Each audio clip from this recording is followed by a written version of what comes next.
Цуст сувг үзүүлж бай.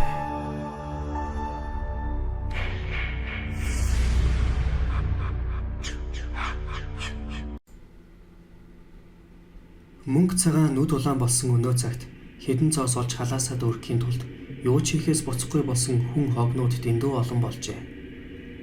Тэдний нэг нь 8 хийх нэрээр хамтран амьдарч хүүхнийхээ дүү бүсгүйг Өвөр Монголын хүү хотод дагуулж очоод 8 тонн спиртийн барьцаанд орчхоод ирсэн Түмэн баяр гихчин. Өгийн хөнгөн хийсвэр тэрбээр 1990 оноос эхлээд 8 архилсан боловч огтхонч баяжсангүй. Учир нь тэр хужаа спирт мэтийн дандаа буруу гарын 8 хийж байсан болохоор арга байж уу. Харин олон жил урагшаа хоошоо тэнснийхээ хүчинд Өвөр Монголын хүү хотод компани эрхэлдэг Ванжоо гэгч хятад эртээ түншийн холбоотой болжээ. Түмэн баярын хувьд амархан хөлжих арга нь хятадаас спирт оруулж ирэн хувийн архины үйлдвэрүүдэд шахах явдал байв. Үүнийгээ гүйцэлдүүлэхэд нь мөнгө дутаад байсан тул хамтран амьдрагчийнхаа дүү туяа цэцэг хэмээх бүсгүй тархийг барихаар шийдсэн байна. Зарим хамтран амьдрагч нарт итгэж хэрхивч болохгүй нэндээс харагдаж байгаа юм. Жинхэнэ эхнэр нөхрөөд бол хизээч бие биенээ хулигдахгүй. Харин хамтран амьдрагч гэдэг бол хидийдч санаагаа урвуулад зайж одох бүрэн боломжтой. Туяа цэцэг нөхөр хүүхэдгүй бөгөөд айлын отхон хүүхэд тул эцэг эхээс нь өвлөж үлдээсэн байрны оор дээр түүний нэр дээр байж л дээ. Игч бат цэцэг нь бас энэ байранд толгой хорогддог.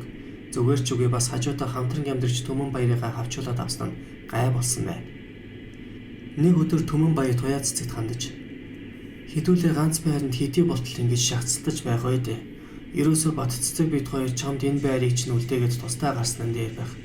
Хямдхан шиг хашаа байшин хоролдож авсан ч яах вэ? Ингийн тулд би зөрөгтэй хөдөлж томхон 8 хиймээр байна. Одоогийн байдлаар хашаа байшингийн мөнгө хийчихэр томхон 8 гэвэл урд хөршөөс спирт оруулж ирэх л байна да. Ингийн тулд надад дор хаяад 8 сая төгрөг хэрэгтэй. Нэг удаагийн эргэлтэнд 8 сая төгрөг маань бүтэн нугараад 16 сая болно. Дахиад нэг угс ихэд 32 сая төгрөг болно. Ингээд л зогсчих хэрэгтэй. Хэд шунах юм бол хууль бус 8-ны хэрэгт орооцолтно. Тэгэхээр юуны өмнө 8 сая төгрөгтэй болохын тулд Бат цэцэг та хоёрын энэ байрны оор дэрийг барьцаанд тавьмаар байна. Энэ талаар Бат цэцэг бид хоёр яаж тохиролцсон хэмээжээ. Хариуд нь туяа цэцэг мэдэхгүй. Спиртийн 8 хэдийн унастай ч гэлээ хосолтой шүү. Гайл дээр баригдах юм бол юун хашаа байшингийн мөнгө олготой мантай шорон гямтанд суун шүү дээ. Тэгээд байрч үгүй юу ч үгүй болно. Гэхэд их чинь яриаг нь тастаад. Чи үүнээс айх хэрэггүй. Түмэн баяр аль 90 оноос эхлээд л спиртийн 8 хийж гарчсан хүн хамгийн гол нь энэ томхон хөдөлж чаддаггүй байсан байгаа юм. Үсрээл 300 мянган төгрөгийн спирт оруулж ирдэг байсан болохоор үүнээс унсан мөнгө нь идэж уугаад л таардаг байж л дээ. Одоо харин 8 сая төгрөгөөр хөдлөх гээд байна. Хэтийгээр 32 сая төгрөг олно гэж байгаа боловч үүний 5-6 саяыг нь хил гайлынханд хавхууд болгож өгөх юм шүү дээ. Түмэн баярт энэ талын танил зөндөө байгаа. Баригдана гэж түүхэндээ байхгүй. Үнэхээр найдвартай. Бүгдийг нарийн тооцоолж байж л иймэрхүү 8 хийн шүү дээ. Туяа цэцэг чи үүнд итгэх хэрэгтэй гэж ятгаж харчээ.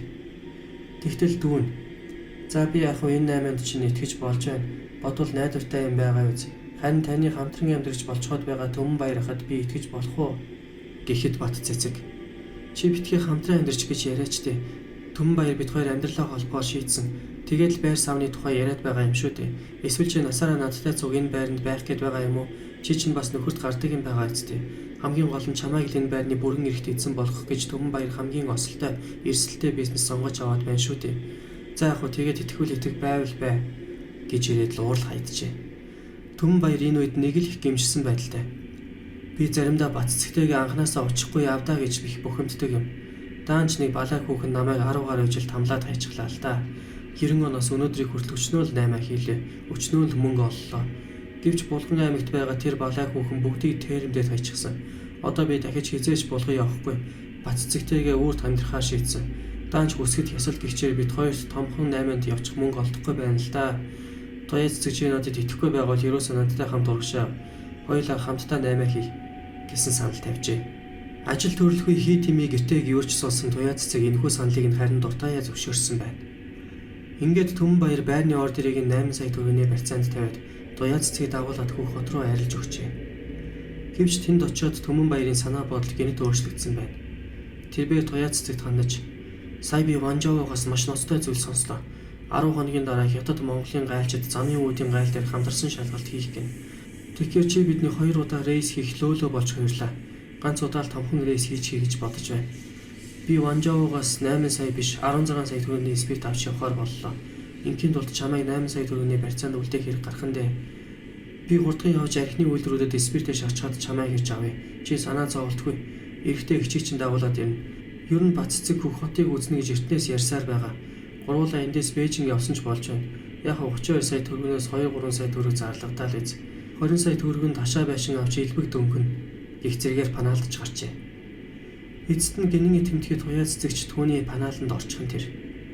Ингээд Төмөнбаяр Ванжаогоос 16 сая төгрөгийн хожаа спирт аваад арилж өгсөн бөгөөд 8 сая төгрөгийн барьцаанд бүхэл бүтэн хүн тэр дундаа нас залуу цус шингэн царайлаг бүсгүй үлдсэн болохоор Ванжаод харамсаад байх юм байсангүй. Тэртээ дэргүй хүний наймаа цэцэглэн хөгжиж буй хятад улсад хүүхэн ховор тэр дундаа Чингисийн удмын цэвэр Монгол эмэгтэй нүднийг юм болохоор 50 гаруй насны Ванжао Төмөнбаярыг битгий эргэж ирээсэ гэсэн янзтай хөхстэй шар шүдээ гарган ярзаатал инээсээр үдсэн байна. Харин залт итгэхэд Төмөнбаяр 3 хоногийн дараа Баццэг руу нэлээд сандарч твдсэн янзтай утасджээ. Тэрбээр за хөгшөө баларсан шүү. Уг нь би 8 сая төгрөгөөрөө спирт аваад явах гэж байлаа л да. Гэтэл 10 хоногийн дараа Хятад Монголын гайлжид замын үүдэд хамтарсан шалгалт хийх сураг сонсогдохоор нь туяа цэцгийг 8 сая төгрөгийн барьцаанд тавиад Ванжаогоос 10 сая төгрөгийн спирт аваад хөдөлсөн юм. Гэтэл нөгөө амар шалгалт нь 10 хоногийн дараа биш, яг намайг хилээр нэвтрэх үед таарчдаг байгаа. Тэгэд бүх зүйл будаа боллоо. Би спиртээ тэр чигт нь хаяад зүгтчихсэн. Ингэхгүй бол контрабандын хэрэгээр шорон суух нь тодорхой шүү дээ. Одоо хөгшин чинь Дорногов аймагт байна. Маргаашнаас хааныг тийшээ зайлна. Уг нь би чам дээрээ очимоор л байна. Даанч намайг сургалаад чам дээр цагдаагийнхан ирж магадгүй. Чи ямар ч ихсэн хэдэнд хөрөг болоод дүүгээ барьцаанаас авахыг бодоорой. Хоёулаа ингээд үрд хагцъя да гэд уцаа тасалжээ. Ингээд л тэр усанд хайсан чулуу шиг алга болчихсон тэр. Итгэж биширч байсан хамтран амьдрал чинь ингэтлээ гол гаргана гэдгийг Баццэг үнэхээр ухаарсангүй. Төмөнбаяр үнэн хэрэгтээ спиртээ хураалгасан эсэх нь тодорхой бос. Энэ талаар Баццэг гайлын ажилтнуудаас лавлах гэсэн боловч өөрөө болон дүүгээ хам хэрэгтэн болгочих вэ гэж айгаад огтхон ч асууж сураглаагүй байна. Төмөнбаярыг болгонд байдаг ихнэр хүүхддээрээ очсон болов уу гэд тийш нь хүн явуулж шалгуулахад Төмөнбаярын авгаа хүүхэд айл нодон жил Улаанбаатар руу шилжээд явсан гэхээс өөр сураг гарсангүй. Эцсийн эцэст зайлт этгээд Төмөнбаяр анхнаасаа л хамтран амьдрагчийн дүрд тоглож лойвор хийх гэсэн тодорхой болж байх шиг. Зөвхөн байрыг нь барьцаалаа зогсохгүй дүүг нь барьцаанд орчихсонд Баццэг түүнд туйлын ихээр гомджээ. Тэгээд яалтч үгүй махцуусны тасархай газар дээрх ганц дүүн болохоор Баццэг байраа зарж банкны өөрийг дарж үлдсэн мөнгөөр нь дүүгээ барьцаанаас авахар хөх хот руу хөдөлсөн байна. Хүний үнэргүй лойвор чингэрт хүлэгтүүлсэн Баццэг туяа цэцэг хоёр эдүүгээ годомжинд гарахгүй ирэхэнд 4 хантай гэр худалдаж аваад айлын хашаанд толгой хорогдож байгаа юм санаж.